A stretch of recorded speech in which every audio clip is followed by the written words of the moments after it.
Okay, let's do this. Hey guys, it's Bruce. Welcome to ConvoCourses podcast. And today, just like once a week, we've been doing on Saturday at 12 p.m. Mountain Standard Time, we are going to be addressing the NIST Cybersecurity Framework. We covered govern. We talked about information management, what goes into that, how it links to the governance of GRC. We talked about identify. We talked about figuring out what's in our network, what's in our organization, to identify everything there. And this week, we're going to be talking about the protect function of the NIST CSF. And this one, we're going to keep this one pretty short. We won't go too long on this one. And all of this, the reason why I'm doing all of this is to promote a course and a book and a community that I'm building out that will have the GRC RoadMap that will break out the NIST CSF Cybersecurity Framework to explain exactly what goes into governance, risk, and compliance. People talk about governance, risk, and compliance all the time in different ways. And how I want to make it different is I want to tell you exactly what frameworks match with it and specifically how it works. And so we're going to pick apart the NIST Cybersecurity Framework to explain this. And so we're going to start off with the protect function. What is this? So usually when people are thinking about cybersecurity, this is what they're thinking about, the protect function. Like, what kind of security features are we going to put on computers? But it goes a little bit deeper than that. There's a little bit more to it than that. And so that's what I'm hoping to get to. Now, we're going to have some people asking questions through this. A lot of times people will jump on and start asking a bunch of questions and stuff. We'll get to that. Like I said, we're only going to go like 10 minutes on this one, and then we're going to open it up to any kind of questions that you have about getting into this field or advancing your career if you're already in this field, or whatever questions you have. We're going to address those after we get through this. So let's start off with the protect function. What is it? So how do we understand the protect function? This is the core of cybersecurity. This is actually applying the security features on your operating systems, on your applications, in your whole environment. This is how we safeguard services. This is how we manage the risk. And the key areas of protect are identifying and accessing and access management, of course. Super important to identify and like we said before, you have to be able to identify what's in your organization. Otherwise, how can you know what to protect if you don't identify it? Data security, safeguarding the actual data at rest, in transit, and while it's being processed. User training, huge, something that's overlooked and something that is extremely important in your environment. But that's part of the protect function. Network protection, making sure that your network is set up properly, things like that. So on a high level, we're not going to go super in depth in the IP protocols or any of that. We're talking about the NIST CSF. So we're going to keep it there, but we're going to address all the things that you should have in your protect function if you're using the NIST CSF 2.0. And so here are the categories of protect. You've got PRAA, which is identity management, authentication, access controls, things like that. Actual awareness training, data security protection, platform security, and finally, technology infrastructure resilience. We might not touch all of those, or maybe what we'll do is just hit everyone quickly to give you an idea, bird's eye view of what's going on. So one of the main things that we do in the identify function is what's called identity and access management. So here's what you're looking at here is a real policy from Boston University, where normally what you'll do in every organization is you'll have a policy that addresses how you're going to do identity and access management, and then a procedure that breaks it down even further. So that's what you're looking at here. This is a normal thing that you'll have in the NIST CSF. And so when you're documenting that, you would actually go into the processes that'll break it down even further, like exactly how you're going to do identity and access management. So that is PRAA. You're going to have a policy. You're going to have a procedure to break all of this stuff down. Now, in my course, we're going to actually go through this and actually write these things from scratch. But from a bird's eye view, what is it? Identification is your username, what unique name that you have on a system. So it can be, if you think about Gmail, most of us have some kind of Gmail or Hotmail or Yahoo or some kind of account, right? Every single account has to be unique. Every single email has to be unique. And that's what identification is, a unique identifier. If you're on a network with your organization, whatever organization you work for, you have a unique username. So that's identification. When you log in, you have to have, and this is obvious to cybersecurity or IT professionals, been doing this for a long time, but for the sake of going through and being thorough, authentication is necessary for your username. You have a username or you have a unique email or whatever, and that's combined with your authentication.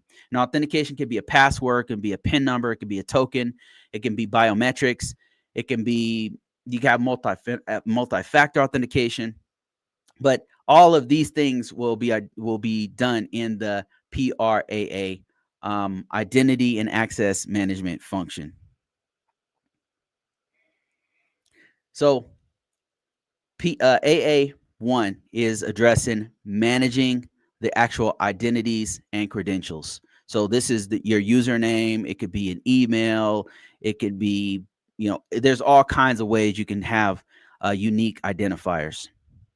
But PRAA1, it addresses an organization should have some method of having unique identifiers and managing those identities and credentials.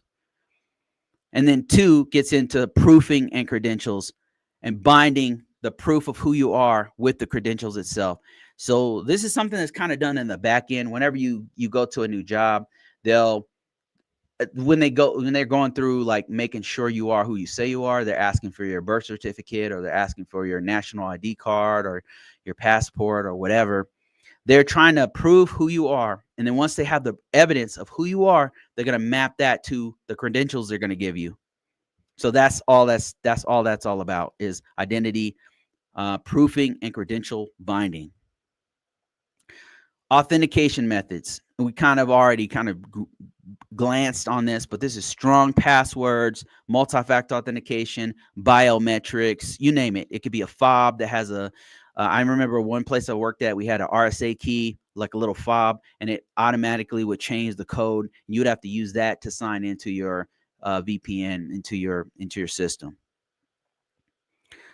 AA4 is protecting the identity assertions. Encryption, that's using encryption, digital signatures, secure protocols, all the methods that you'll use to secure the identities.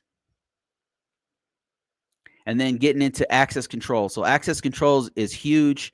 And the way that you're going to do access controls is the principle of least privilege. That means what you're going to do with least privilege is you're only giving people what they need to do their job. You're not giving them any more or any less. Whatever they need to do their job, that's the level of privilege that you're going to give them.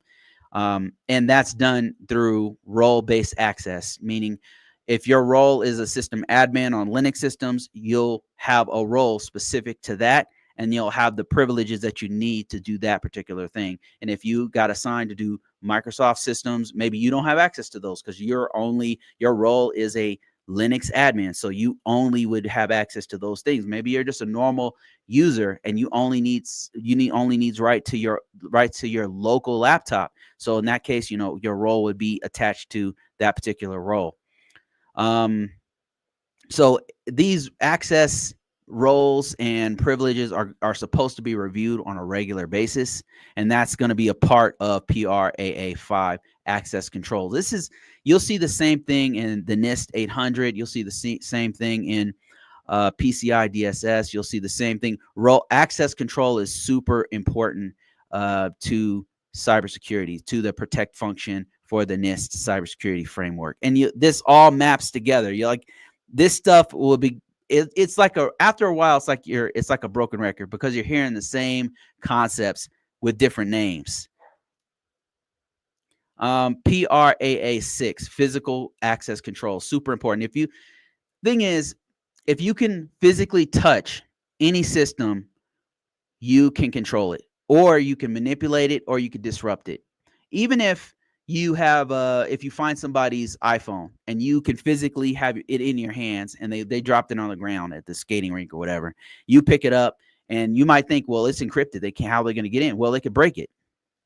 I mean, they could just destroy it, and then, they could destroy it. I mean, there's other ways. There's other things they can do to the phone to where you don't have access to whatever data was on there.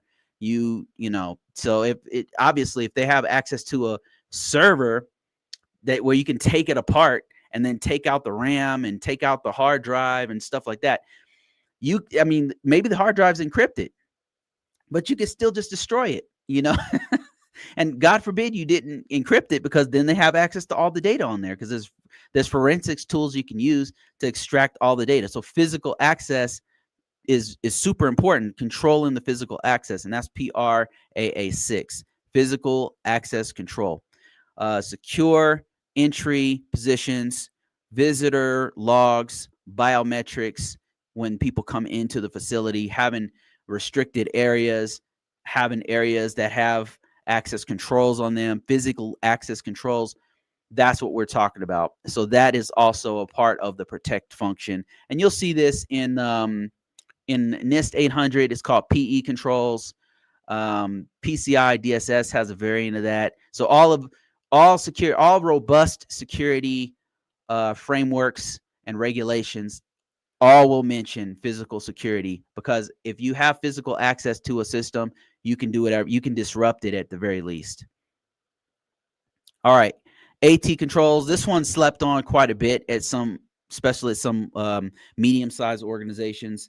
They just won't do this one thoroughly.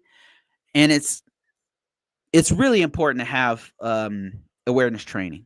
And when we're talking about awareness training, we're talking about security awareness training, making sure that people know about phishing attacks and how to deal with them, how to identify them, how to deal with them, what to do, making sure they know things like, social engineering. If they happen to be working in the front office or taking calls or something, knowing what patterns to look for if somebody is trying to get more information off of you, to get access to a computer or get access to the building or something like that. Awareness training makes them aware of what's going on as far as the threats, the weaknesses of your organization, and how to avoid those. This is the main way that systems are getting hacked these days, is because of lack of awareness training. And you'll find a lot of this happening at medium-sized and small organizations where people are not given good enough awareness training. And then it goes further into awareness training. I won't go into this. You could see that it really expands in awareness training. But let's get into PRDS, or data security overview. Data at rest, data in transit, data in use. So what do these things mean? Real quickly, data at rest is just what it says. It's when the data is stored on your computer, stored on your laptop, stored on your mobile device, whatever. It's stored there. It needs to have some level of protection. Normally, that's just encryption, or a way to lock it down to where only certain people can get to that information if it is important. Then you have data in transit, making sure that when the data is moving from point A to point B, it had only the people who need access to that data have access. And so it can be encrypted from point A to point B, and it can be only opened by the person who's on the other side of it. And then you have data in use, making sure that if the data is being processed or being accessed, it can only be accessed by those who have the privileges to access. And that's where you get into like the law of least privilege, making sure that if a person needs to get in that file, they can. If they can't, then no, there's zero trust. Only people who have a need to get into that file can get into that file.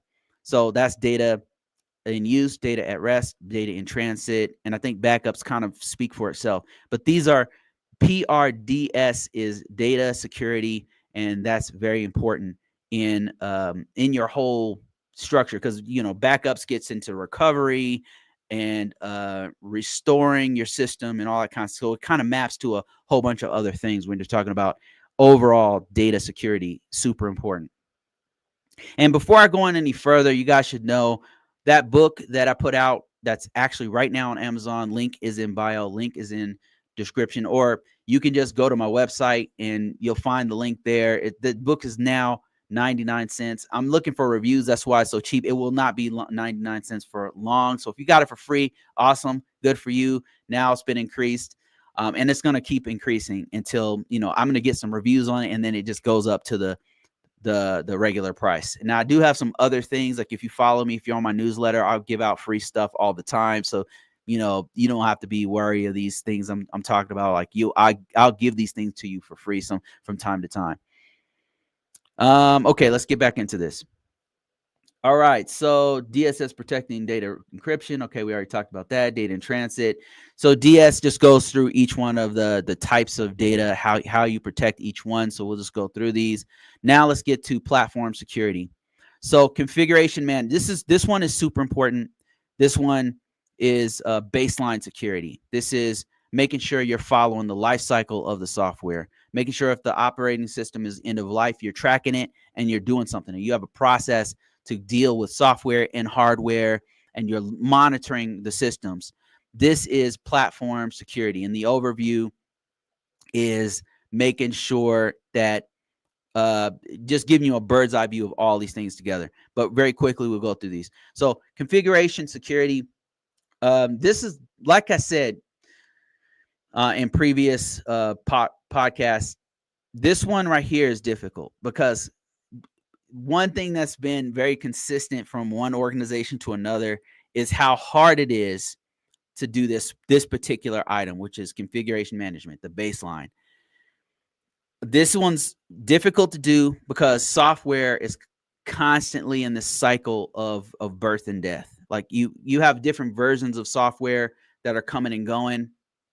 And then if you have a large environment where you have a ton of computers in your environment, and you've got a whole bunch of software in each one, if you don't control what is allowed to, first of all, be installed on the system, and then if you don't control what people are able to do on the system, it's like the wild, wild west on your network.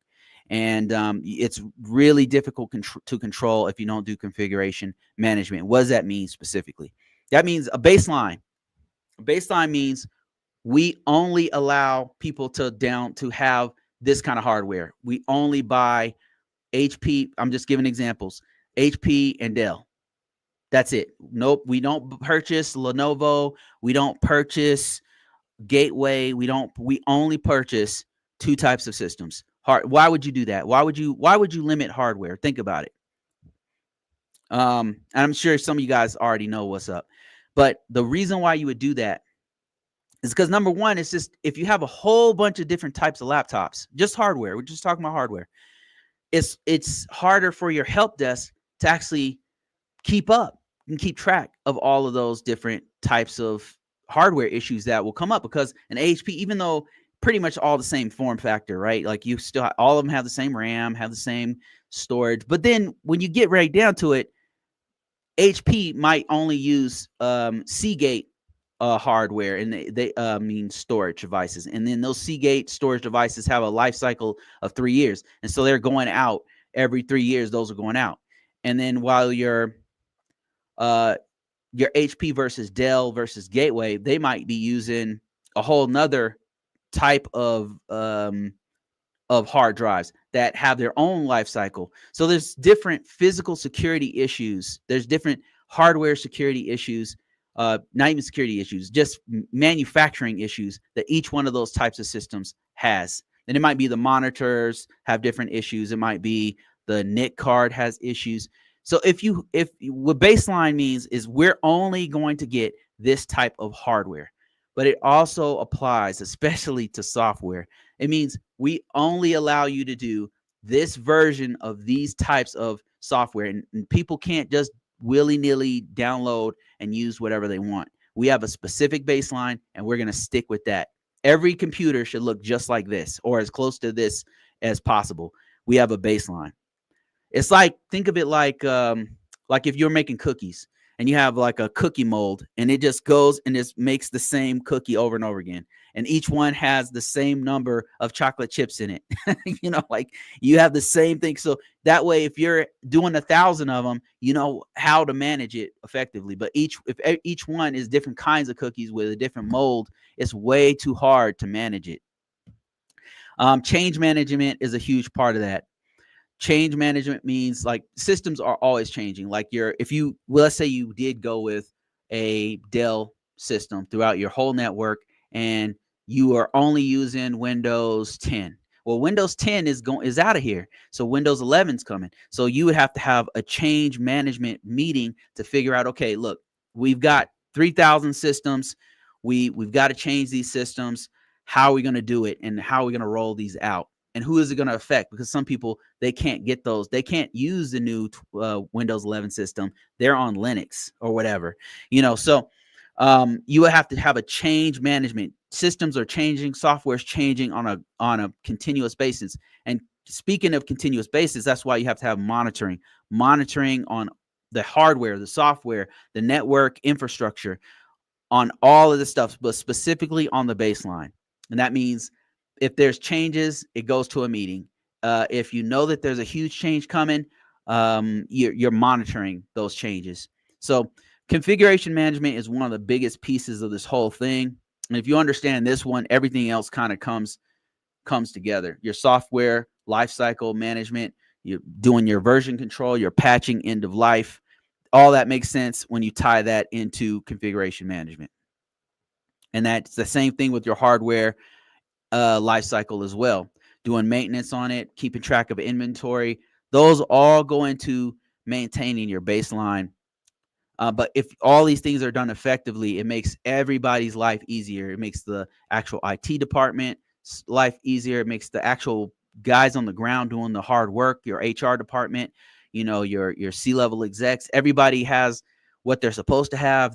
If they have an issue, IT knows how to fix it because you have a good baseline and what's supposed to be in the environment. If you allow people to just install whatever they want, do whatever they want, it's just super hard to maintain. And I've been inside of places like that, and it's just really hard to manage. It's very difficult. Log management and monitoring. This one gets huge, especially in larger environments where you've got a continuous flow of attacks. Because logs are very, very important, especially to the detect function, which we'll talk about next week. Without logs being properly generated and stored, we can't detect these things. We can't go back. Let's say we had a hack 3 weeks, 6 months ago. If we have proper logging, we can go back 6 months and figure out all the systems that were affected by that attack. Like if it was a worm or something like that, you could see all traces of that.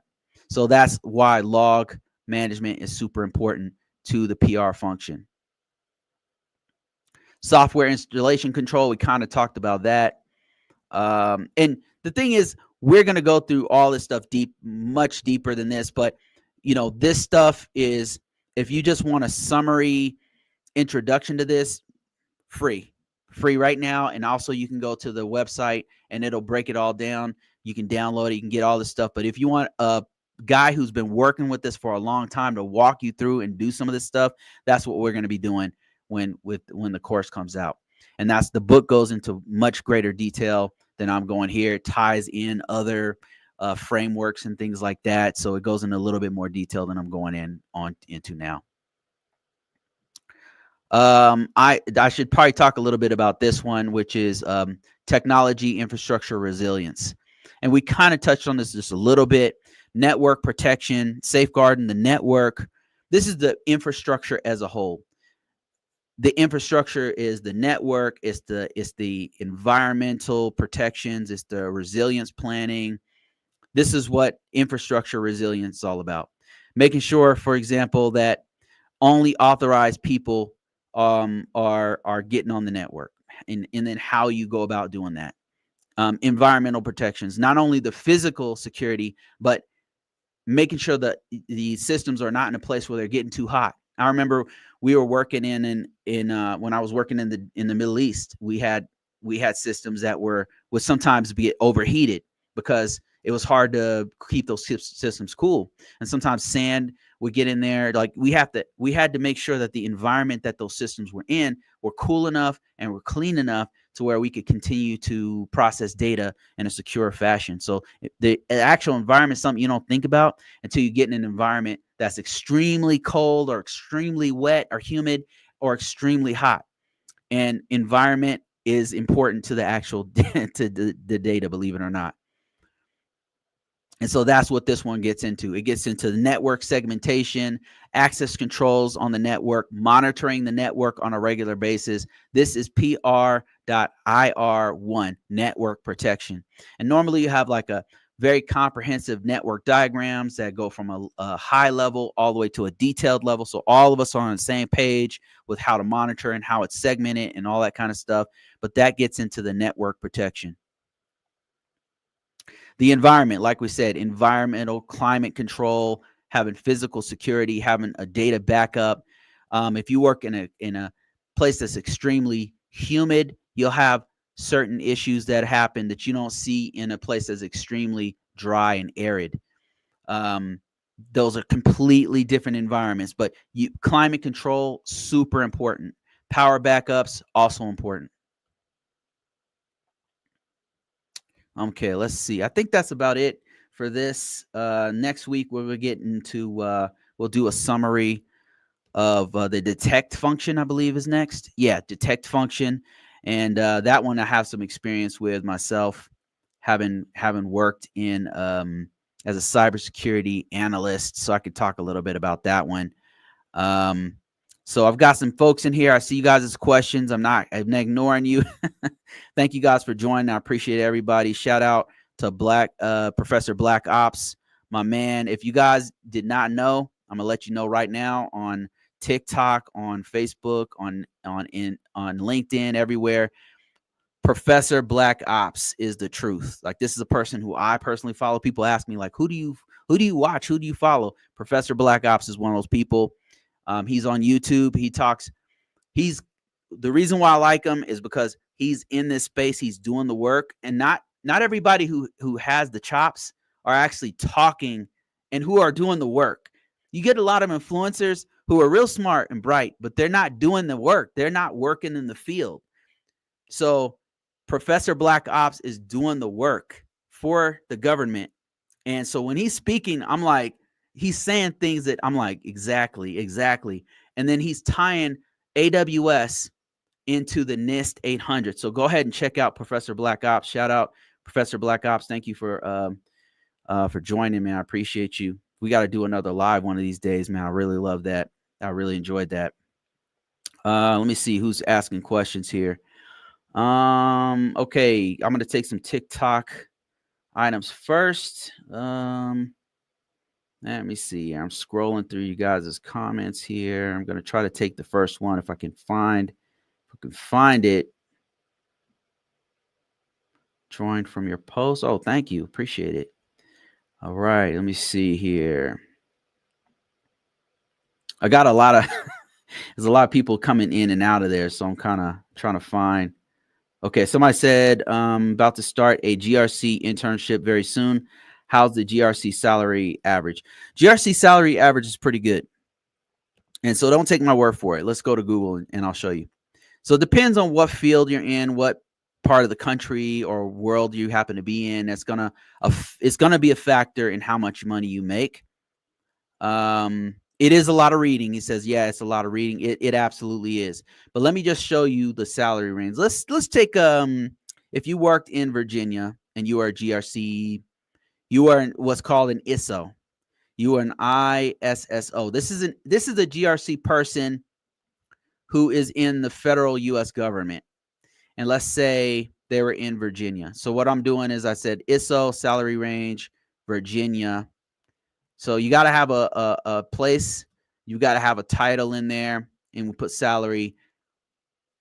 Don't take my word for it. This is how much the average ISO makes in Virginia and in the U.S. So there you go, right there. So if you happen to be listening to me, actually, let me show my screen on YouTube. I apologize for that, guys. I know I'm sitting here just chit chatting away and not showing you the screen, but here it is right here. So Virginia, the average annual salary for an information system security officer in ISO is around $118,000, with top earners potentially reaching to $158 per year. Now, keep in mind, Virginia is it's expensive there. So 100,000 is really not a lot in Virginia, to be honest with you, depending on where you live and how you're living and things like that. It's just not that big of a deal, to be honest. I mean, I know that sounds crazy, coming from somebody who had, from a very humble beginnings. 100,000 is a lot. But in Virginia, where rents are not cheap, 100,000 is not the best you can do. So it's talking about salary ranges for U.S. Department of Defense, for all the now. Okay, now let's say you wanted to do GC. Maybe you're like GovTech is a little bit much right now, and they're firing people or whatever. So I want to go a GRC in healthcare. Healthcare. Let's go health. If I could spell healthcare salary, Virginia. We'll stick with Virginia, and you'll see this about the same. It says that in Virginia, the average salary of a GRC, governance risk and compliance analyst in healthcare, is around $114,000. Now, keep in mind, you got to take into account things like how many years a person worked, what kind of certifications they have. These are all factors. If you're coming in straight off the street or straight from another organization, or you're a new person, and you've never done this before, you don't have any kind of IT background, and you're probably not gonna come out the gate making 130,000. Keep that in mind. But that said, if you can get your foot in the door, and you're making 80, you can very quickly climb to 130, 150. With the right certs, the right experience, put the right things on your resume. Yeah, you can very quickly. The hard thing is getting your foot in the door, right? So, and if you already have an IT background, it's perfect for you. He says, can I climb the corporate ladder as a GRC analyst, like later in the career when it hits 200 to get to 200,000? Is it possible? So yes. So a couple things. So 200,000 depends on what state and what kinds of, I can't sit here and promise you what numbers you're going to make, but I could tell you this: GRC is a really, really good way to get yourself in a position where you can get into a director position or a senior management type position, who make more money, right? It's way more competitive. A lot of times those positions are looking for you to have a master's degree or 25 years of experience or something stupid, some ridiculous number, right? That's not to say you can't with 6 years of experience or 4 or 5 years. I've known some people who've done that. But yes, to answer your question, to go from a GRC, that's one of the huge benefits that I don't hear a lot of people talking about with GRC, is that because of what you're dealing with, because you're having as a GRC person, and I'm just speaking from experience. I'm gonna keep it 100% real with you, right? I'm speaking from my experience. I worked in the private sector. I worked in the federal sector. I did GRC in the military as an airman. From my experience, I'm just going to tell you what I've seen, what I've experienced, and some friends of mine, peers who've done this in and out of the military. One of the great things about GRC is that you have exposure to the technical side. You can go deeper into the technical side if you want. Last job I worked at, they were pushing us really hard to get in the cloud, really hard to get into more technical aspects of cloud. This one is really tool sets. There's a couple tool sets we use on a regular basis. Splunk, Axonius, and some others that the more deep I know about those, the more hands-on I am with them, the better for this job. So you can go the technical route. With GRC, you can go the other way too. So a lot of times, like right now, as a matter of fact, I'm being pulled into the management side. They want to make me more like a supervisor type role, and that leads straight into program manager type stuff, where I'm looking at not just my program, but I'm looking across 3 or 4 other programs, and I'm helping to manage several other people. Right now, that's what's happening to me. And then at my last job, it was the same thing. They were like, okay, look, you're good at this. We want you to supervise 2 other people underneath you. Can you handle that? Right. And then from there, it's like, okay, you have effectively managed these 2 or 3 people and helped them to get through. You are a task lead or whatever. Now we're going to level you up. You're good here. We're going to level you up again. And that's kind of how they do it in the last couple jobs. Right now it's happening. In the previous position at Verizon, it was the same thing. And then previously, when I was working at NASA, it was the same thing. They had sometimes a slower progression depending on what's going on, or if you're a contractor or whatever. But it's the same thing. They put you in this role. And the reason why this is possible with GRC is because you have exposure to the technical side, but you also have exposure to often having to talk to the management side. You have to talk to upper level managers. You have to talk to C-level execs. You have to talk to the customer directly. Whereas like sometimes your network engineers, your database administrators, your cloud architect, well, not architects, they're different, but your cloud, like the people who are working, turning the gears, a lot of the times those guys don't have to talk directly to a C-level exec. I mean, maybe sometimes, but me, like that might be once a week. Sometimes I have to talk directly to the customer or directly to a director or something like that. And so I have to know their language. I have to know the language of the customer, how to talk to them politically, right? Like you can't say certain things. And then C-level exec, I got to be able to speak to them. I got to be able to speak to the technical side. And because you have that versatility as a GRC professional, you can go the director route, or you can go the technical route and say, I don't want to go that direction. And that's one of the good things about GRC that I like, that you can go one way or another. And Professor Black Ops says, facts, GRC to C-suite communication. Exactly. Knowing that language, being able to speak to your technical people. And when I say language, what I mean is when you talk to a technical person, they want to know specifically, they're very pedantic. They want to know specifically what you're talking about. You can't just go to them and say, hey, this broke. Like what's broke? What the hell are you talking about? The database is broken. Which database? We have 5 databases. Which one? Oracle. Which type is it? What's broken on Oracle? Like you got to be very, very specific. Is this server name is server ABC-1 Oracle on this VM in this container with this? You got to be very specific, and we need this to happen on this specific system. So when you're talking, so sometimes I got to do my homework before I even talk to them. And then when you're talking to a C-level exec, it's different. You should be able to go granular with them, be ready. You have to be that granular. You have to know exactly what's going on. But when you come in, you don't want to waste their time. Their time is super valuable. So if you don't go directly into details with them, what you do is you tell them the bird's eye view of what's going on. You give them an executive summary, right? You give them an executive summary of the main thing, the most highest priority thing. Time. Remember, they don't have time. They got to get straight to the point and get the hell out of there because they got other meetings. So you're going to get straight to the point and keep it there. You don't have to say nothing else. If they ask you for something, be ready to cite the facts. Don't try to BS them. Don't try to, try to politically lead them somewhere else. Don't lie. Just be straight to the point.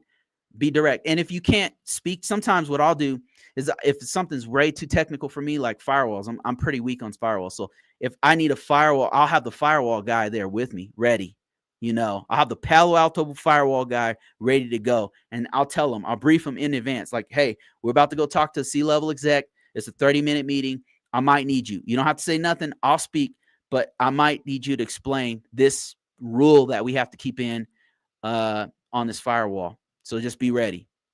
And then they'll be in the background. And if the C-level exec asks me that thing, then I'll bring them in. So it's kind of like being tactical with the C-level execs that I like to do. I'll have it in my back pocket those facts that I need to bring out, but I won't like right away hit them up with all these, because if the thing is, what I found is if you say too much, then they'll start asking too many questions. So and then in the middle, your managers, they're kind of in the middle. You don't have to go super detailed with them.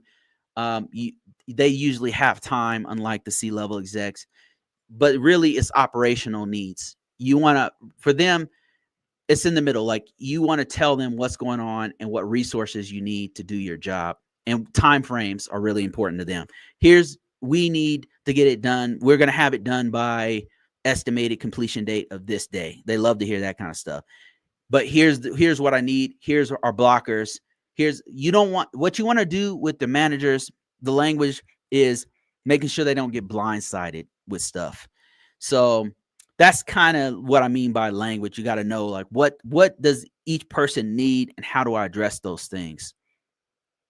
All right, let me see here. I got some more questions here. I'll try to be more short with my responses here. Rookie, how you doing, man? He says, hi, Bruce. I got your book and I'm reading it. I like what I read so far. Very, very easy to understand. I will be able to tell more about my thoughts next week. Thank you so much, Rookie, for your support. I really appreciate it. Every review helps. Even your review, even negative reviews. If you guys say, look, Bruce, like last week, somebody said, hey, man, I was going through the audio book and there's some issues. And that helps me because I can go back and fix it. So thank you so much for you guys' support.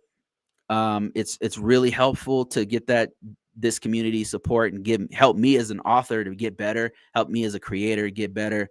And I appreciate any kind of input that you give me. Thank you so much. Thanks. Hey, Larry, how you doing, man? I got more stuff coming real soon. I just got to work on it a bit better. He says your book is very helpful. Building controls for my organization, and would sometimes have to do and mapping things. And the book's like a reference for me. And that's exactly why I wrote it, to be a reference, to give more guidance. There's tons of free resources out there. Just so you guys know, I'm not hoarding stuff and then selling you stuff that you can get for free. I'm telling you my experience and expanding on it. And this is stuff I wish somebody would have told me, because it's one thing to read. I can read, right? Like, I can read the stuff that's in there, but sometimes the way that they're saying it is too generic and I can't map it to experience. And so what I'm writing is I write it in a simple way that you can map it to actual real world experience, because I'm writing to people who are doing the work. And a lot of times the NIST 800, the way it's worded is like very academic and it's very theoretical. And it's not mapped to things that I understand it now after years of doing this.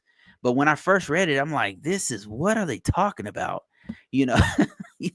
So that's why I write these books. And I cite the sources that I use and stuff. So that's why I'm doing it. And I appreciate you guys' help and support. Somebody said, your thoughts on the current job market. And I'll be 100% real with you. And somebody else says, are there job opportunities for remote work? So let me address this first one first. My thoughts on the current job market. It depends on what part of the field. I believe there's still jobs out there. The reason why I know this is because I'm still getting calls on a regular basis. Now it has slowed down in the past, I'll say past year or so. It's slowed down. It's too early days to figure out what's going on with this current market with all the craziness going on. But I am still getting opportunities. What meaning? I'm getting calls on a daily basis. I'm getting calls, I'm getting emails on a daily basis for different jobs in my state, around the country. It has slowed down. I will admittedly, it has slowed down in like the last, I would say 8 months. It hasn't been as great as it was maybe a few years ago. But it depends on the market, I would say. Right now, gov tech is a little bit weird. It's because they're laying a whole bunch of people off and nobody knows where it's going to land. So if I'm being honest, I don't know where that market's. I don't know what that's the market I'm in currently. It'd be easy for me to say, oh, everything's great. It's not. I can't say that. I can't say everything is great. It's definitely some. You don't know what to do because they keep changing their mind. And there's tariffs today, and then there's no tariffs, and then how's that going to affect job market? And stocks are up and down and stuff. It's like, what are y'all doing? Like, are we trying to fix the economy? What are we doing here? So it is. I don't know what's going on right now. It's all over the place. I am still getting jobs, so I can't sit here and tell you that there's no jobs. Has it slowed down? Yes, it slowed down probably in the last 8 months or so. Are there jobs out there? Yes, there's still opportunities out there. So keep trying. I know that it's a little bit discouraging sometimes with all this craziness going on, but keep your eyes on the prize. Don't get too sucked in some of the narratives that are out there, even left or right narratives. Don't get too look at the reality, right? Look at the reality of what's going on. Is it difficult? More difficult to find jobs? I've heard that some folks are having some real difficulties getting jobs, and I'm not trying to take away from their pain. I'm sure that that's the case. Somebody asked me, next one is, are there opportunities in remote job? I would say that there was less, and even when there weren't less, they're very competitive to get, very, very competitive to get these jobs. So if you're trying to get a remote position, just be aware of that. You got to be as aggressive as you have to be to get a regular job. You got to be even 10 times more aggressive to get a remote job, especially now where they're trying to slow things down on remote positions. All right. Let me see here.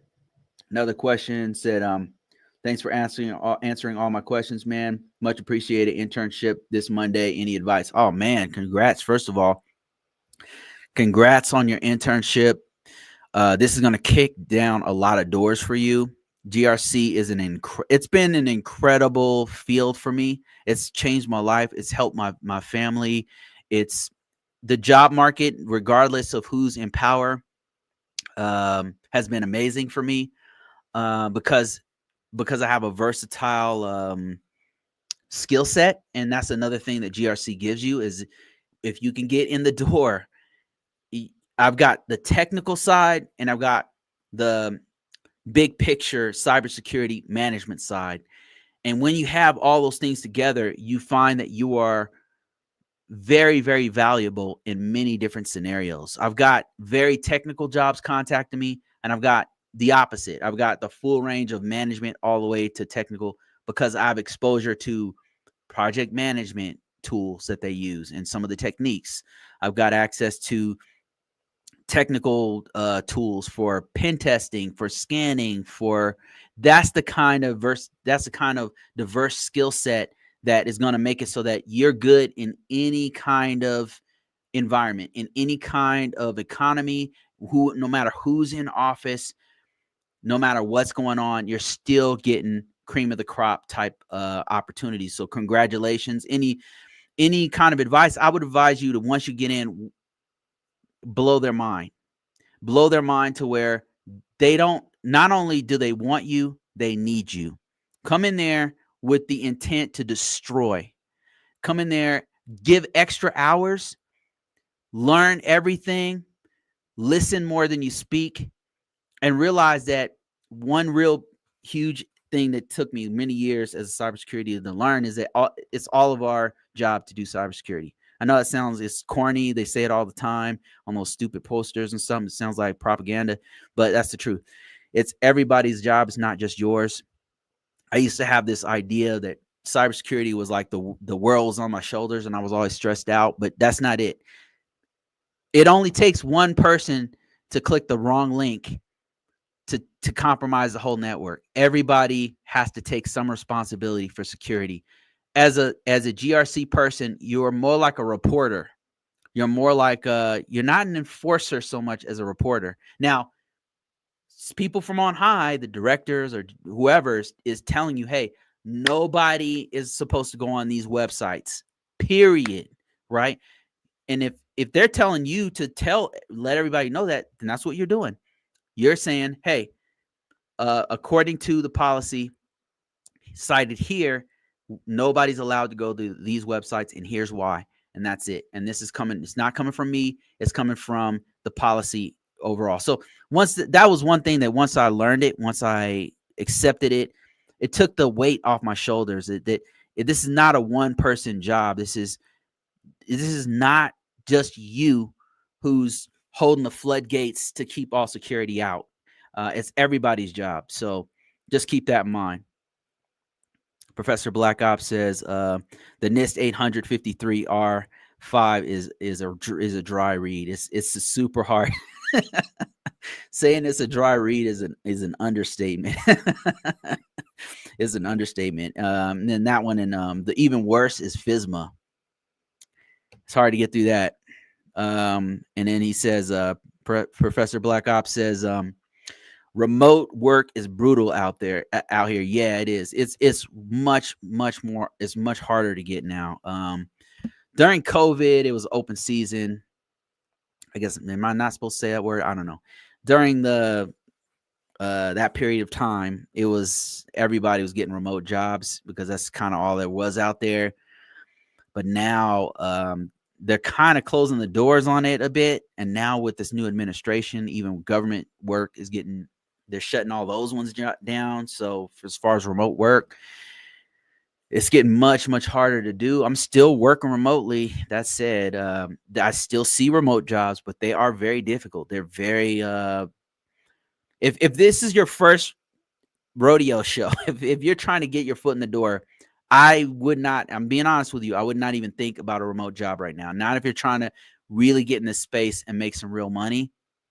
If you're trying to do like a data job or something for 20, for 5 projects for $20 an hour or $20 per project or something for a side gig, okay, go ahead, do that. That's remote.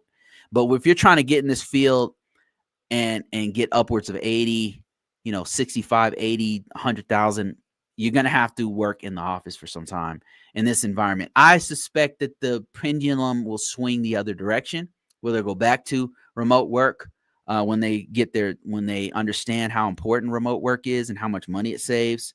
But right now, it looks like politically that's the direction the owners of these companies want to go, unfortunately. So simple and understanding manner. Thank you, sir. Let me see here.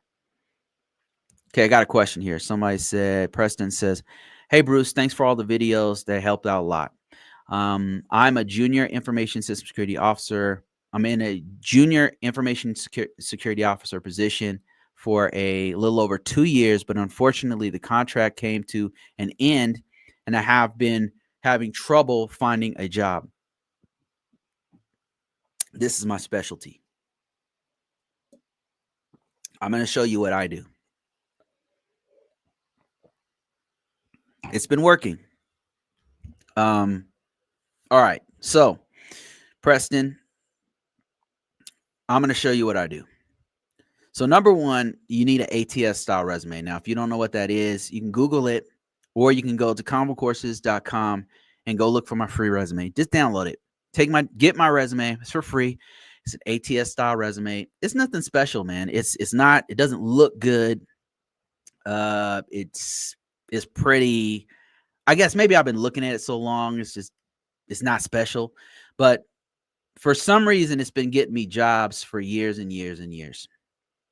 And this right here that I'll show on my screen is my real Indeed, LinkedIn profile. Your profile these days is probably more important than your actual ATS style resume. Now, I tell you to start with an ATS style resume because you'll be able to use that to populate all the stuff you'll put into your profile. You'll want a profile on LinkedIn, on Dice, on Monster, on Indeed, on Simply Hired. Basically, I would say the top, if you're serious about getting a job, you'll want to put this on your top 20 job aggregators. LinkedIn, Dice, Monster, Career Builder, all those.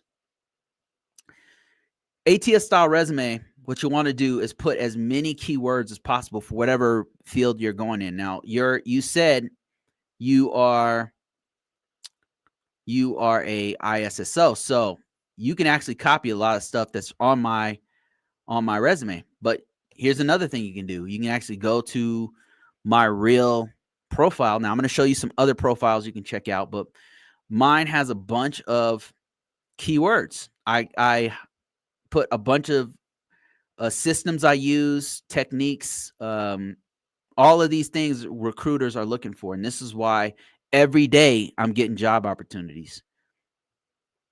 Now, not all of them are for me. Some of them are in other states, other countries. I'm not interested in working outside of my house, to be honest with you.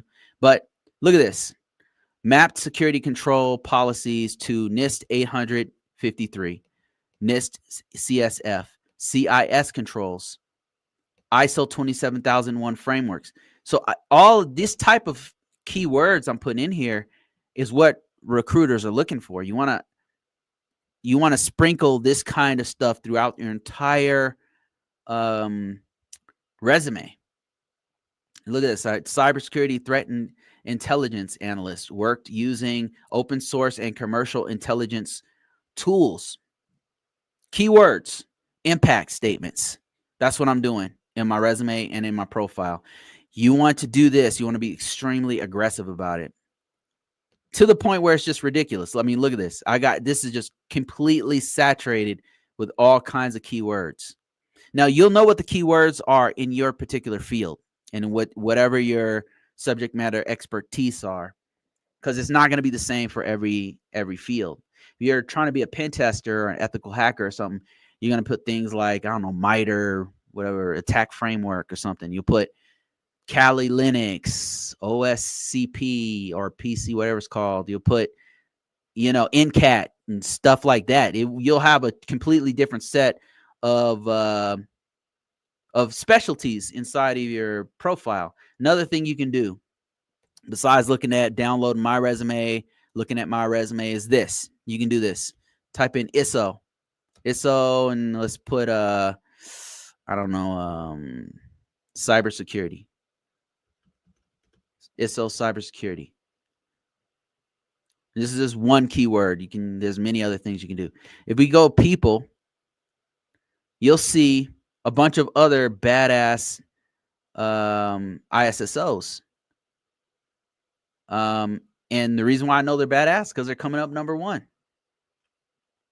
And then what you want to do is take a look at their badass profiles, and you'll see a bunch of awesome keywords that you need to put in your resume. Look at this. Active secret clearance, CISSP. Now, you want to be careful about the information. Don't put too much information in there. You know what I mean? But you definitely want to put certain tools in there. Okay, so she doesn't have all of her stuff listed out. But what you want to do is just keep going down the list. We just go to the next person. So another badass person here in Colorado Springs. And they look at the keywords. Notice a pattern here. You're seeing a pattern, right? You've seen the same stuff in my resume. And there's a reason why on my profile. The reason why is because this is what headhunters are looking for. And I guarantee you, if they had this stuff exposed, if they put all the data in here, right now they have it locked down that where only recruiters can see it. And the reason that they do this for security reasons, but only security people looking for them can see their whole resume. But there's a few other crazy people like myself who has their whole stuff out there. Let's look for somebody who has the same thing. So I want you to see a pattern emerge. This is the same thing that you need to copy for your resume, for your profile. Profile is probably more important these days than your actual resume. This is something that's really lost on people. in this day and age. And I'll show you one last trick before I let you go. But here, look at this. See the same keywords keep popping up. Risk Management Framework, RMF. They're looking for that. System Development Lifecycle or Software Development Lifecycle. Let me see what else. POAM, Plan of Action and Milestone. If you've never ever done one of these, you definitely want to put that on your resume. I had the same thing all over mine. DISA STIGs, ACAS. That's what the military is currently calling Tenable. I would put that in there too. Tenable Nessus. So yeah, you get the idea. You gotta put this you gotta be extremely aggressive. And once you do that, once you put your whole copy how we're doing it, you notice they have a picture of them. They have they put all their best stuff here on the top. Like if they have a clearance or something, they put all their best stuff, how many years of experience they have up there, and summarize it here. And then they put you want to do the same thing, copy what we're doing. And then don't stop there. In your description, break that down, put just all kinds of keywords inside. Any kind of tools you've used, any kind of development life cycles or plan of action milestone stuff that you use. You want to put that stuff as much as possible in your resume everywhere. All right. That's what you want to do. That's what's going to get you hired. That's what's going to get you more opportunities, I should say. There's no guarantee you're going to get hired anywhere, but I can guarantee you, if you do what I'm telling you, you will get tons of people contacting you. Not about maybe you don't want those jobs that they're offering you. Maybe they're not good, or maybe they don't pay enough. Maybe it's just not a good match, but you will find something. Here's another thing you can do. Now, this one I'm still working on, so I don't know that I want to promote this to, this is probably not great for everybody. This is something I'm currently doing. If you really want something, I'm going to show you something I currently started doing. This one does cost money. I don't get nothing off of what I'm about to tell you, but I just thought it would be cool. This might be something that'll help you, so I'll just let you know. There's a site called UseMassive, usemassive.com. And what I did was, here, let me show you. Here's the website right here. And it's an AI-based job site. You upload your resume. That's why you want to do the ATS style resume and put all the keywords in there. You upload it here, and it automatically applies to jobs at the click of a button. And then essentially, I'll just get in my inbox people saying, hey, interview, let me know what days you want to interview. So it's a shortcut. Like, it kind of cuts out the middleman. It's even easier than LinkedIn. I'm still messing around with it. I don't swear by it just yet. It's interesting, I like it, but so far, look at this. I'm applying for jobs right now. Look, I'm applying. And if I just keep doing this, eventually somebody will be like, hey, give us when you're available for an interview. This is like $40 a month or something like that. It's not cheap, but I want to try it because if there's something that works, I want you guys to know about it. Again, I'm still experimenting with this. I'm not even qualified for most of these jobs, to be honest with you. I shouldn't be clicking all of these. But what you want to do is once you put your resume out there, what you want to do is you want to look at the job. You want to look at what are the requirements. It's 7 years, software, okay, GRC, okay. I don't think that it automatically matches you with certain jobs that you are best fits for, but you definitely want to do your due diligence and look through it and see if you're actually a good match, because AI is not perfect. So this is not, something I would want to do. So I'll just go on to the next one. Here's another one. Conduct internal testing on products and identify security vulnerabilities. Yeah, I could do that. Perform security architecture reviews for new products. I could do that for sure. Design data flow, security weaknesses, maybe. Desired, what do they want? Docker container knowledge. I'm kind of weak on that. Nmap, I've used that before, so I wouldn't apply for this. I like to apply for things I know that I could, if I get into the interview, I'm gonna blow their minds. I set myself up to win. That's what I do personally. So that's what I would do if I were you. Another thing is I've got I've got tons of free resources out there for you on my site. Just go ahead and search ConvoCourses.com. Free stuff you can download. I got free videos where I walk people through this. I used to on a regular basis take people's resume and then publicly like go through it and fix it and stuff. I don't do that so much anymore. But you can also use AI. You can take your resume, run it through AI and be like, I want this job over here. And it'll tell you how to word your resume to get that particular job. So there's just a lot of different things you can do. That's also free, by the way. There's a lot of different things that I do. I'm telling you all the secrets that I'm using. And that's, if you do that, you will get opportunities. I can't guarantee, anyone that will work or whatever, but I can tell you, I can guarantee you that you will get more opportunities. Somebody said it's not frowned upon to put on LinkedIn that you have a clearance. I've heard there's some people who don't put that on there for security reasons, that they don't want to say that they have a top secret clearance or whatever. I do it.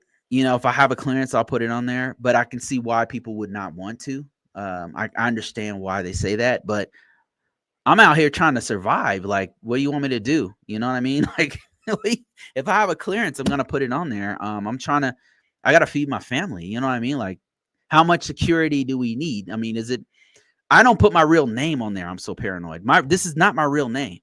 But I will put on there that if I have a clearance, I usually put it on there myself. But I understand why some people don't. I guess some people frown upon it.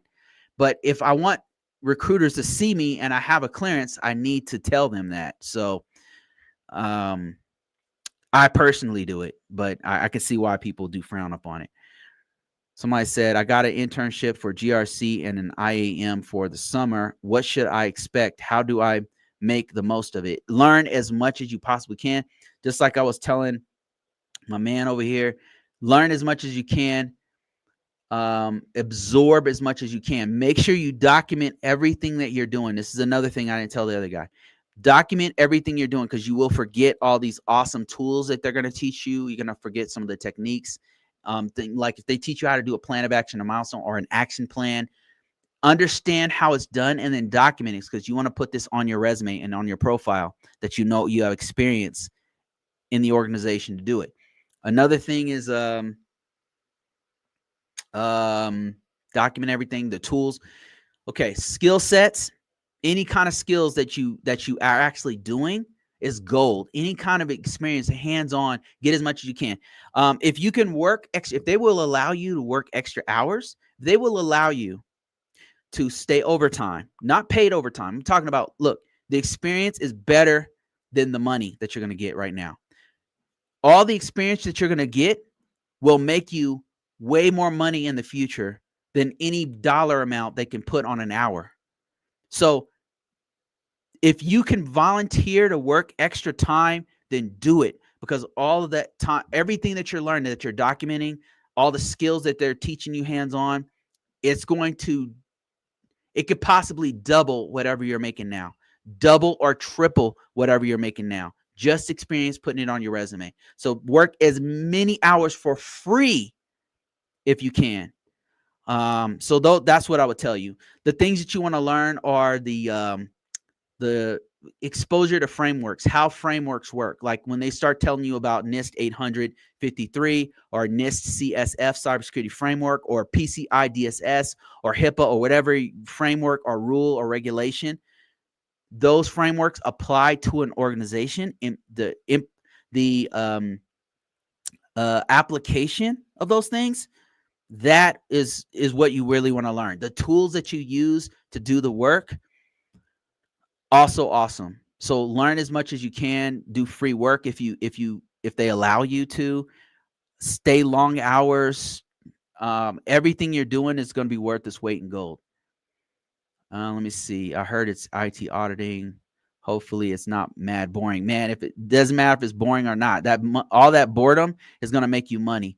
But boredom, think about this. Boredom equals money. Boredom equals money. If you're the more boring and hard it is, and you master it, it's the more money it's worth. I'm not BSing you. The reason why I'm paid and I can work from home is because I'm doing some boring ass stuff nobody else wants to do. Everybody wants to hack or do networks, and that stuff way more fun. I can tell you that much. Cloud, all that stuff's way more fun than what I'm doing. But what I'm doing is paid. So learn as much as you can. If it's boring, learn even more of it. The more boring it is, learn it even harder. Go even harder on the boards, boring stuff. Let me see here. More questions, more comments. I'm going through. Let me see here. Thank you guys so much. Thank you for all your support. I'm seeing all the book sales and stuff. It's really helpful for the algorithm. I'm gonna have more for you guys watching me on a regular basis. I have more stuff that I want to give you, more things that are coming that I'm working on. Okay, I got another comment here. Chevy says, how would you mentor one to go from an IT help desk tier 2 to an entry-level SOC analyst role prior to grabbing Security Plus? How would I mentor somebody going from IT help desk tier 2?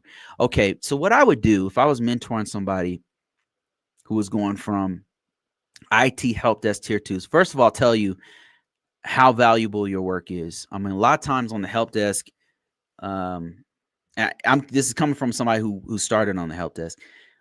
You don't get the proper love and respect that you deserve. Your upper level tiers who are firewall specialists or network engineers or whatever the hell, they kind of look down upon you, right? They get all the cool stuff, they get all the recognition or whatever, and the IT guys are kind of the IT help desk people, kind of not. I don't want to say shit on, but not given the proper respect that they deserve. So number one, I would say IT help desk people deserve way more respect than they get. They're the ones who are making sure that things are working properly. So the first thing I would do as a mentor is show you how much security work you already do. Why I say security work is because GRC is tied to a lot of cybersecurity stuff that people don't look at. So if you're trying to get into a SOC position, what you want to do is show how much security that you actually do. And what I'm doing here is I'm showing you one of the frameworks that very clearly explains how much security. This is the security that's typically not looked at. Normally, when you think security, you're thinking, "Oh, we got to encrypt this and maybe VPN, setting up all that stuff's legit." Like, I'm not saying that you shouldn't do that or whatever. I'll put that on your resume. But there's other things like inventory of controls, account management, audit log management, data recovery. So if you were going to GRC, I would tell you to be mindful of all these other parts and pieces of security that you need to go. Now, if you want to go into SOC analyst role, so a SOC analyst is going to be way more technical. You're going to have to get your lab. You're going to have to get sharp on your lab. So some of the places you want to go for this, off the top of my head, I haven't done this in a long time, but Kali Linux is one of the best tools to learn some of the security tools that they have out there. So there was a site called Offensive Security,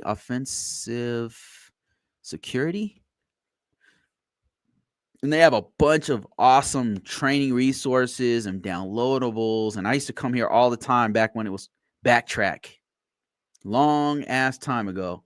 And they've evolved to something completely different that has taken over the world. You don't have to pay $3,000 to do this stuff, by the way. You don't have to do that. There's other ways to go about this. You can set up your own lab and do this yourself. The things that you want to learn is this. This is, I believe this is still free. See this stuff right here? You can still download a lot of this stuff.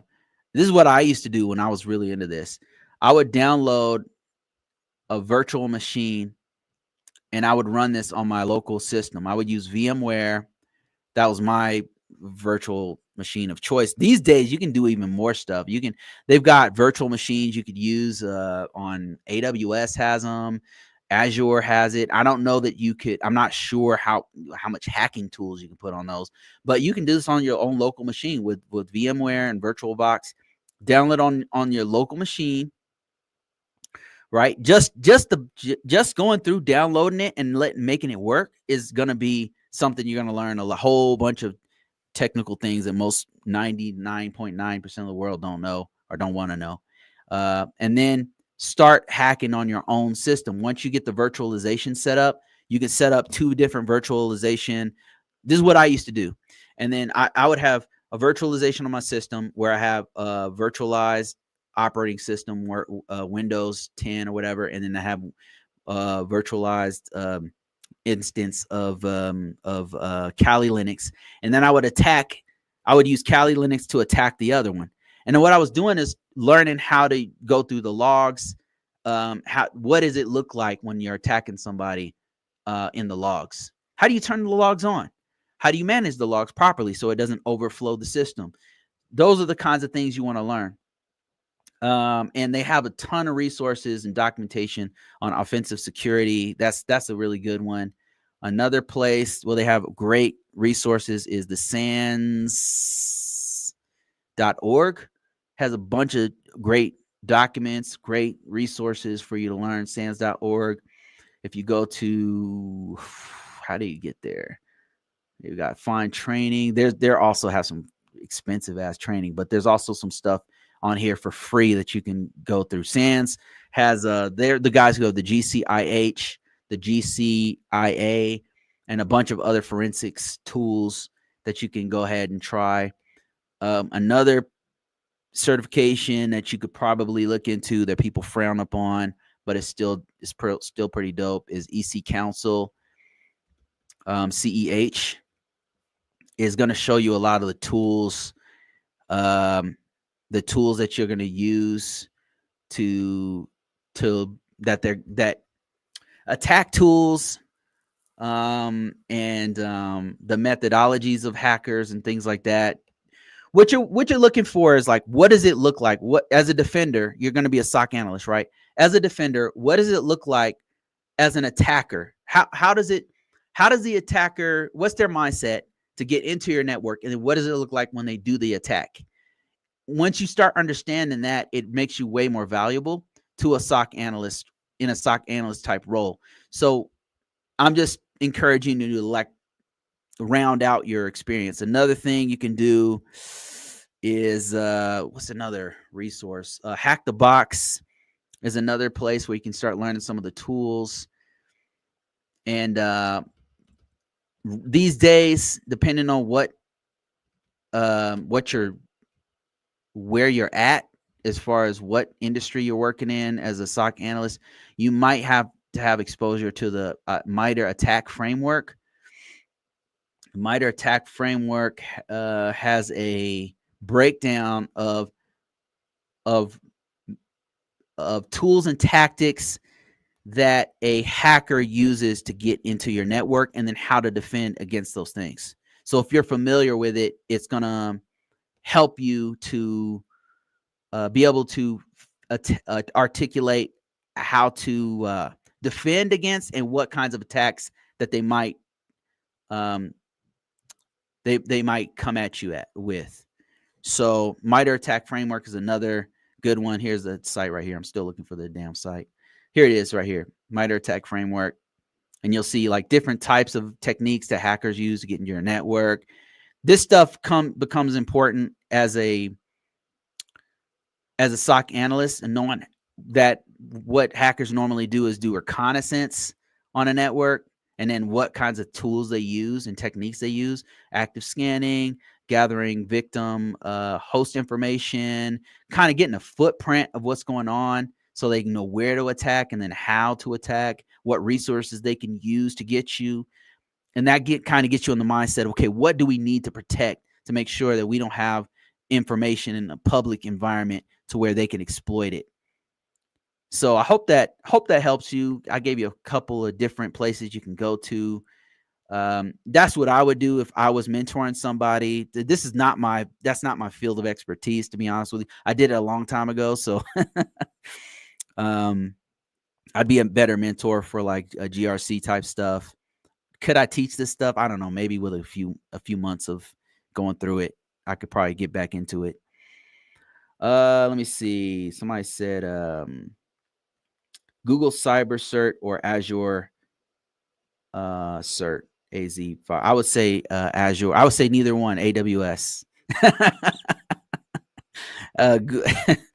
AWS. I would say start with that one. No, Azure. Out of those two, I'm probably biased because I'm in the GovTech space. They mostly use Azure and AWS. So of those two that you just mentioned, I would say Azure. Azure would probably be a better one. And only reason is because the here, let me show you something. The cloud market. Something I like to share with people. Cloud market share. Here's why I say that. The question was, which one should you use? Cloud share or, I mean, they were asking, should they go with Google? I guess that was their question. Should they go with Google or should they go with Azure? And I was saying Azure out of those two. And here's why. Because the market share, as you can see, is AWS has 34% of the total market share. And then Google has, Azure, Microsoft has 21% and Google has 11%. That could switch at any time. This has changed over the years. But right now, that's the market share right there. The top three on planet Earth is Amazon, Microsoft, and Google in that order. So I usually tell people to go with the biggest gorilla on the block there, which is either Amazon or Microsoft Azure products. But I mean, Google is awesome. I like most of their products better than the other two, to be honest with you. I use them more. But in the B2B space, most people are using either Microsoft or Azure. Like if you're working for, I don't know, a DEA or something, more than likely they're using one of these two with very little use of Google. That said, there are other industries that use that might use Oracle or Google more or something. Let me see. Just completed the CISSP after 25 years as a system administrator and risk management framework work. And I'm wondering what is the best next step should be in the career-wise. Any suggestions? Probably a specialization. I would say. That would be the best choice. Something I didn't do that I regret is if I'm only doing it just now. I regret not specialized going after the CISSP. I got lazy, and because after you get the CISSP, it's like people are they're just shoveling jobs down your throat after that. I mean, it's so easy. You're very competitive with that CISSP. So it definitely changed my life. It single-handedly is one of the few things I could point to one thing and say that thing right there changed my life. And CISSP did that. And I have a degree, but it dawned on me I didn't need a master's. I was working on my master's degree, and then I got the CISSP. And after that, I was like, do I need a master's degree? I'm getting the jobs I want. Like, why do I need? And so I quit the master's degree program because the CISSP. It was powerful, man. It was incredible. because I didn't want to be a manager or anything. So I was like, I don't need a master's degree. Why am I, I dropped out. I was like, forget it. I got lazy. But the next step that I should have done in retrospect, like when I look back, hindsight being 2020, I'm like, damn, I should have probably specialized on one thing. And then that would have made me more valuable. I could have gotten more. So yeah, specialize and take one thing and like go deeper in that one thing, I would say. And be it cloud or I don't know, machine learning, AI or something. Just take one thing and then go like super crazy in that one thing. And then that'll open up even more doors. Like it could be anything. It could be, you'll still get all the other job opportunities, but if you specialize, that'll open up even more doors. And that's something I didn't do until recently I started doing it. And I'm right now, I'm only thinking about, okay, what do I want to go deeper in? He says, I was thinking of the CCSP next. Is that the cloud one? The cloud ISSP, IC squared cloud certification, ISC2 class, CCP, CCSP. I think that's the certified cloud practitioner. Let me see. That is what is it? It is I'm on ISC squared site right now, and I still don't see the name of it. I see the voucher. I see the certified cloud practitioner, security practitioner. Yes. Okay. Yeah. It's a cloud certification from ISC squared. And, yeah, I mean, I think that's one of the top cloud certifications out there. That's one of the top ones out there. I know that when I was at Verizon, that was one of the ones that to be a consultant for cloud, we had to take that one. It was that one or one of the higher level certifications in AWS, Google, I think, or Azure. They had like those three, but I remember very distinctly they mentioned this one specifically. And this one's, I would say that the AWS,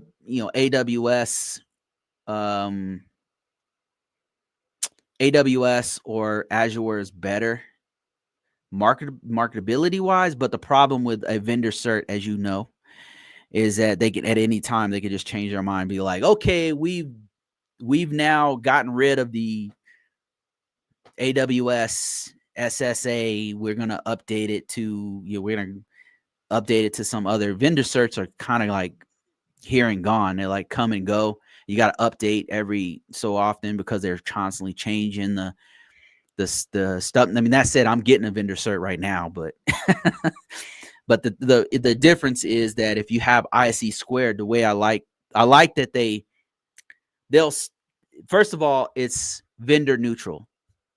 So the language doesn't depend on what is the latest and greatest product or service that Azure or whoever has just released. It's based off of the principles of the cloud security, or the principles of cybersecurity, or whatever they're teaching. They stick with just that. And then it makes it so that it's more evergreen. And they do change it, but the changes come like every 5 years or something like that, rather than every other year. Like with vendor certs, that shit's changing like every 3 years, every 2 years. Now, it might sound okay, but you kind of got to keep up with it. So that's not a bad cert. CCSP is not a bad cloud certification. So you're going to go cloud route. Yeah, that's great, man. That's a great idea. I wish that's something I wish I would have done, is like keep my boot on my own neck and just kept on studying, and then kept getting like going deeper into one thing, but I didn't do that. So now I'm just now doing it, and it's like, damn, gotta get back into it. The cool thing is I get to go into like I'm thinking about doing like machine learning, going getting deep enough into cloud to where I can build off of machine learning and artificial intelligence is kind of what I really want to do. All right, let me take a few more questions. I've been talking for about an hour and a half. I appreciate all the questions and comments and everything. I appreciate all you guys. Thank you guys for all your support. I still have A book that's very, very discounted right now it's on Amazon. It's a KDP ebook. If you go right now on Amazon, it's still pretty affordable.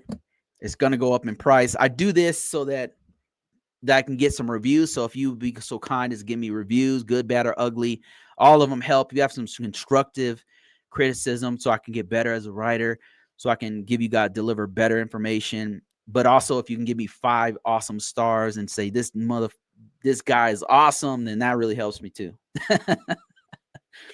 J-Dub says, how long? Okay, hold on a second. Got some issues here.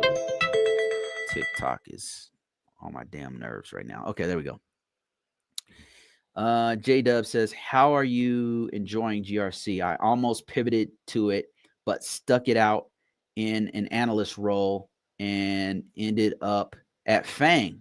Definitely some pros and cons here too. Oh man, I would love to hear what's going on with Fang. I would love to hear your experience with that. Maybe I'll hang out and pull you in so I can get you to speak on it. If you're interested, I'll hang out so you can talk about Fang. J-Dub says answer is absolutely Azure. AWS is huge. It is freaking huge. It takes over most of the market. J-Dubs, man, I'm serious. If you wanna, I would love to hear from you. Like if I would like to know what your experience is in Fang.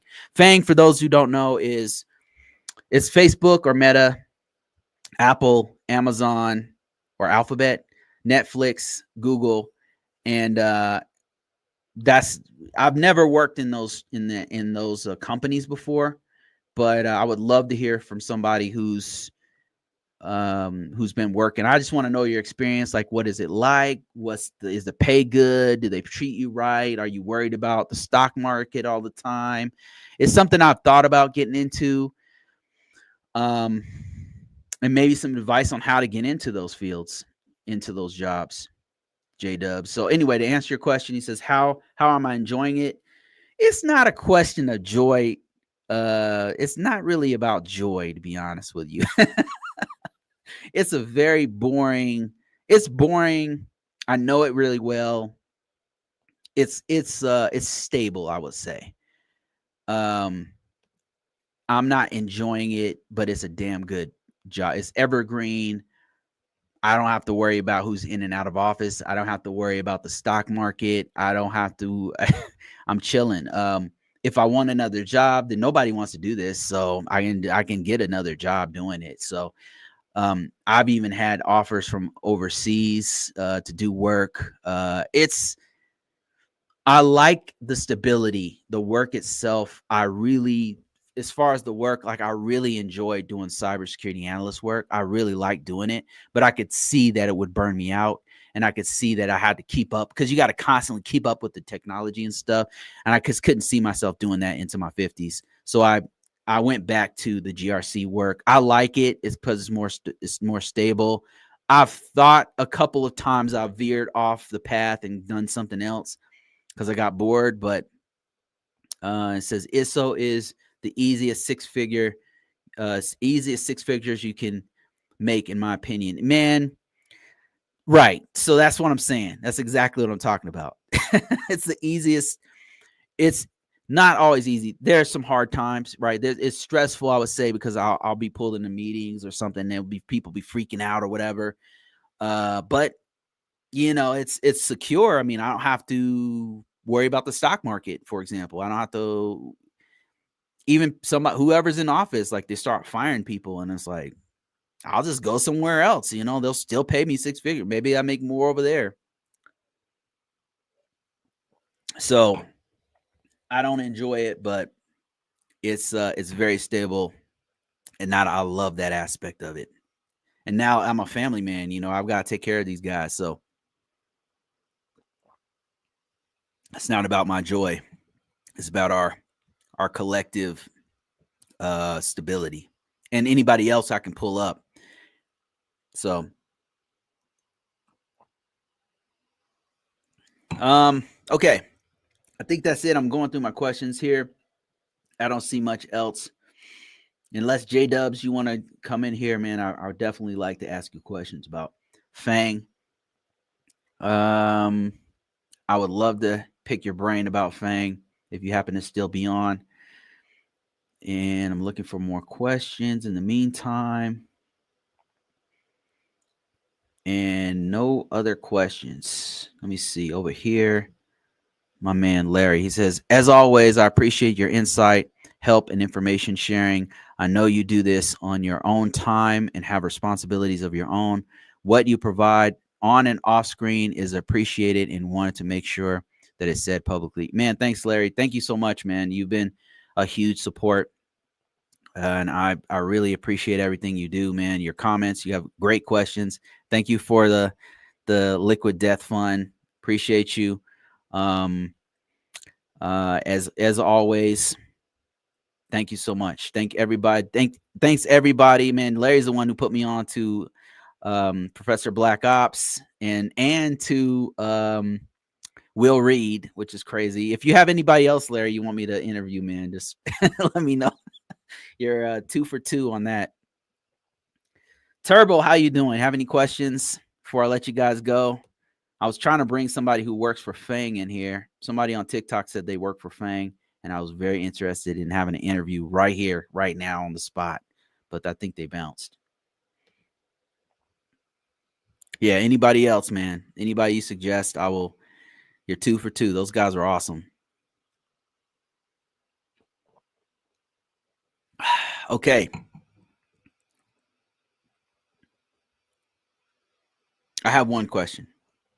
Oh, Ryan. Okay. One question. Okay. Shoot.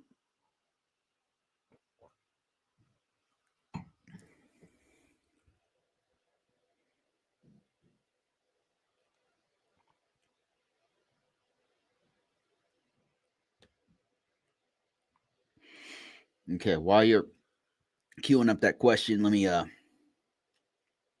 see if there's any other questions here on TikTok. Oh, I did have another one from Chevy. He says, how can I master reading and understanding the logs? Some of that some of that stuff looks like a foreign language. That is a great question. So the SANS Institute has an incredible breakdown of that. And you know what? That's a really good question. Maybe that's something I dive into, because I have books. Oh man. I actually have books that break all that stuff down. And I used to have them like right here, but it looks like my wife cleaned up my area here, which is good and bad. But let me see if I can find it online. It's SANS.org has a really, really good breakdown of how to read logs.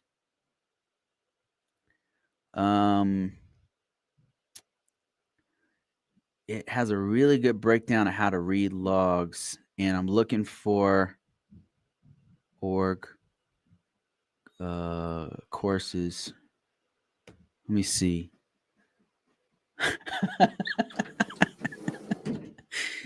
I'm looking for SANS.org's breakdown of. Oh yeah. Okay, thanks. So SANS.org has stuff like this, and this book right here has an awesome breakdown. Oh, that's good. That's good. Thank you.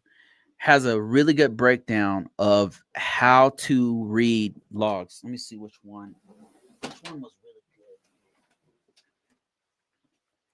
really good? Traffic analysis. Security information traffic analysis. Here's one. This one right here is pretty good. Let me see if I can find it online. You might be able to get this for free online. I don't think they want this to be free online, but I'm sure you can find this for free online somewhere. SANS. It's called SANS, and this is an old version of it. 503.5. 503.5. Let me see if I can find a free network monitoring, threat detection in depth. This is the course right here. And actually, let me share my other screen here. Sorry, apologize, YouTube. I'm out here just talking to myself. Yeah, SEC 503 network monitoring and threat, and it looks like they updated it because mine had traffic analysis as well, so this is different. This 503 one has a really good breakdown, but there's another one. If you can find this for free online, like this is not this one right here. This is not free. This is gonna be like $1 million, $1 million per person per course. Let's see. Yeah, it's not free, but I bet you could find this book. You can find people teaching this probably on YouTube. I would look for this right here, SEC 503. If you're interested, SEC 503. Network monitoring threat detection in depth. And then there's another one. Let me see if I can find TCP/IP detection. Does this have good? This goes a little bit too deep. Yeah, this is a little bit too deep. Let me see. There's another one. There's another one called nope, that's not it. Oh, maybe it's okay, this might 503.2. Let me see if I can find that one. This looks like it merged everything. I guess they changed it. It looks like they changed it to merge everything together. Hold on. There's SANS 503.2. So somebody asked me a question about how do you read logs, and I'm trying to show them like one of the best places they can go to like read up on this. Intrusion detection in depth. Okay, this is a flyer. What I would do if I were you is I would go to you. Let me just do it real quick. I would go to YouTube. Okay, I apologize for what you're about to see. You're about to see my algorithm of stuff that I actually watch, which is very embarrassing. But we're gonna go to SANS 503.2 training.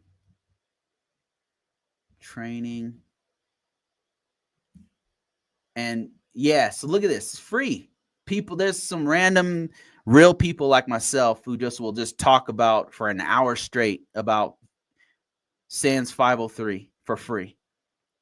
You got tons of people. There's some really, really smart people of all walks of life who will teach you about this, how to read logs. And so this is where I would start. Like if you're not sure, you're just starting out. At some point, you want to invest in yourself. Like you want to pay for a course. You don't have to pay $3,000 to do it. You know, I mean, there's some courses you can get for $200-$390, probably on Udemy, who will teach you how to read through logs. But yeah, that's where I would start if I were you. That's what I would do. And okay, I got some questions here. Let me see here. Hit the like button. Thanks, Larry. I appreciate you, man. Ryan says, I was just listening to one of your other videos about how to prepare for the GRC interview 2 years ago, and I have been pondering how to prepare for an ISSE or ISSM type interview at the senior level. And this is something, Ryan, to be honest, like to be perfectly honest, I have not held a senior level management position. I've been a principal, information system security officer. I'll be like the main guy, you know, but I have not held like a real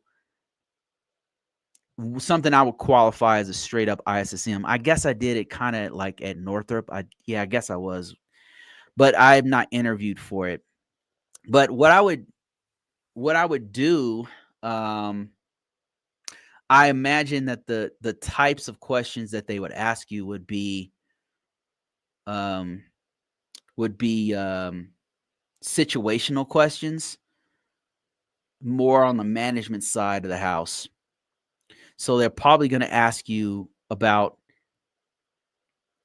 managing your resources, but I haven't gotten in those interviews yet for ISSM roles. Normally, I'll do a straight ISSO job type of position, and those are the kinds of questions that I'm more familiar with.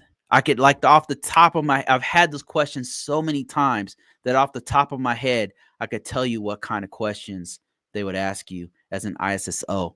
But as an ISSM, I just don't, I'm trying to think the last time I was like an ISSM was at Northrop Grumman. I was an ISSM at Northrop Grumman, but I got hired because I had worked there as a field tech, and they knew me.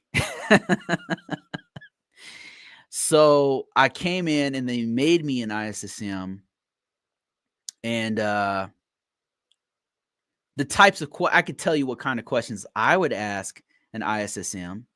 I would want to know, number one, that they had a real strong baseline of a real strong understanding of how the process works for NIST 800 risk management framework. I would want an ISM that understood that. First of all, they'd have, and then I wouldn't want them to have a working understanding. So the questions I would ask an ISSM would be questions about like a plan of action and milestone. That's something like in the weeds that you would have to have done this before to know what that is and how to do it. I would ask them their process. I would say, what do you, first of all, I'll say, are you familiar with a plan of action and milestone? And they said yes. I'd say, and you've done a few ISSM plan of action according to your resume. You've done a few before. Can you walk me through your process? I would want them to walk me through the process. And the reason why I would do that is because I would know right off the bat if it was bullshit or not. If they walk me through their whatever process it was, it doesn't have to match anything I've done in the Department of Defense, but I would know based off of what their process, whatever they said, I would know if they were just making stuff off the top of their head. And I would want to know specifically what they did in that process. So I would want to know if they had, okay. So once I clear that up, let's say they went through, they answered the question, right? Open-ended question. The next question I would ask a person who I wanted to be an ISM, the next question I would want to know is if they could handle, how they would go about doing the process of a plan of action or milestone. Because I want to figure out if they would be able to take the resources they have, like let's say they had three bodies, three people who could do the work. How would they go about in a world where they could do whatever, have it however they wanted? How would they go about having those resources do 1,000 plan of action milestones that they had to get done in 6 months? Like, how would they do that if there was any way? I would listen to what they're going to say, because I would want to know, like, what is their process? How would they handle a difficult situation? And I would expect them to try to make it so that maybe they could control the flow of the plan of action and milestones rather than putting their three people through that kind of hell. What other questions would I ask in ISM? So I'd ask the plan of action and milestone question. I'd ask something in the weeds, not necessarily plan of action and milestone. I'd want to ask them something that was in the weeds that only an ISM or an ISO would really know about, and I'd want to know their process to know if they know the process itself. Then I'd want to know how they handle a difficult process situation. Then I want to know, the most important question for me would be if they can handle stress. And so the next question I would ask them is, how will they deal with a difficult customer? We have a client who's a government worker who is very difficult person to work with. They're stuck in their ways. We have to get this system done. Number one, have you ever worked with a person like that? And what's your process for working with them? I'd want to know how they deal with a high level of stress, because a lot of ISMs have to deal with a lot of stress. And then I'd want to know how they communicate with upper level leadership, their subordinates. And then I'd want to know how they communicate, if they can communicate in a technical way. Those are the questions that I would ask. But I just don't feel like the best person. I've only done ISM work like one time as a contractor. And and I wasn't interviewed for that. I was interviewed for another job. Right now, I'm like ISO. I'm a principal ISO. I'm not really. I got a couple people who I not manage, but I'll task them. But I'm not like a manager yet. Like they're trying to get me into that. So, I mean, I'm just being honest, Ryan. Like that's not my it's an ISI type role. I know where I'm working right now as far as an ISI, for those who don't know, as an information system security engineer. And there you tend to be way more technical. In the place I'm at and the previous role at NASA, we had ISIs that were very, very technical. And so they would handle technical security questions. And right now it's the same thing. They handle technical security questions that are not documentation based. They'll handle things like if we're having an encryption issue with BitLocker or something on these 15, specifically on these 15 systems, and they'll have to work with the system administrators to see if there's another solution to replace that method of data at rest encryption or something. So I would ask the ISIs would be a way different interview. And Ryan says, this is a higher level type of interview. And I was thinking of all the types of questions that the interviewee should ask the interviewer. And he says the kinds of things that I'm pondering: who specifically is your AO? Who is involved in your SCARs? What are the types? What is the makeup of your cyber team? And what roles and functions do they expect me to be strong in? Yeah, so that's a whole different, like you went a whole different direction with it. I'm just thinking like right now, we like working with the ISM that I have right now. One of the hardest things is that, number one, they have to be really, really sharp on the process. And not just like in general, but like specifically for the organization we work for, they have to be really sharp on that process because they're managing each one of us.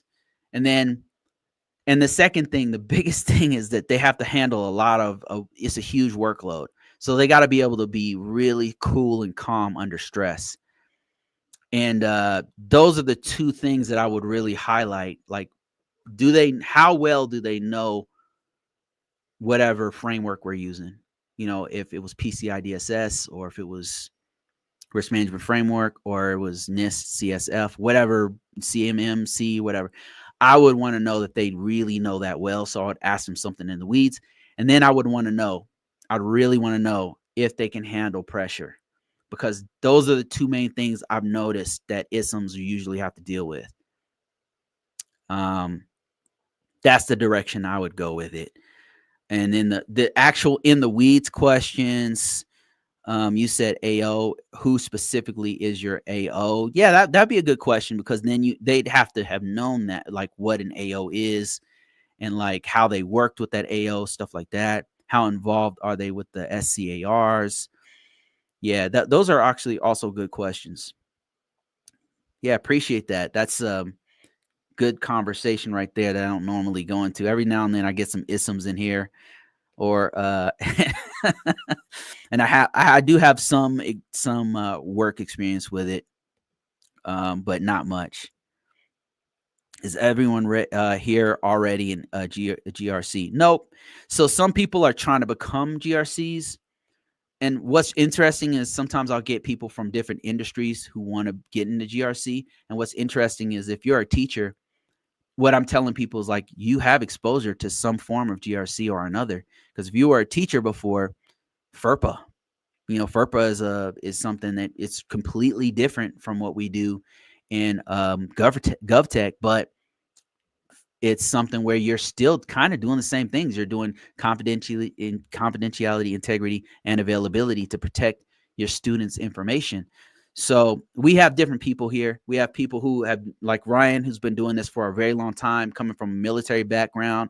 We've got Larry, who's a project manager, who's transitioning into GRC. We've got who else do we have here? We've got some people who are in different industries doing GRC. And we've got some people who are not in IT trying to get into GRC. So we've got all types, all walks of life, and we just take questions. And it's not just me answering questions. You've got sometimes subject matter experts like Ryan or Professor Black Ops will jump on here and chime in and give their 2 cents about what's going on with this stuff. And that's the value that I personally love about this group. Let me see here. All right, guys, I think that's about it. I've been talking for about 2 hours. I appreciate everybody's input. Thank you so much. I've got so much more stuff coming. I'm going to be reaching out to some of you subject matter experts about some stuff. And I thank you for all your comments. Thank you for your donations. Thank you for your support of the book and all the other stuff that I have out there. I really appreciate you guys. I got way more stuff. I love this community.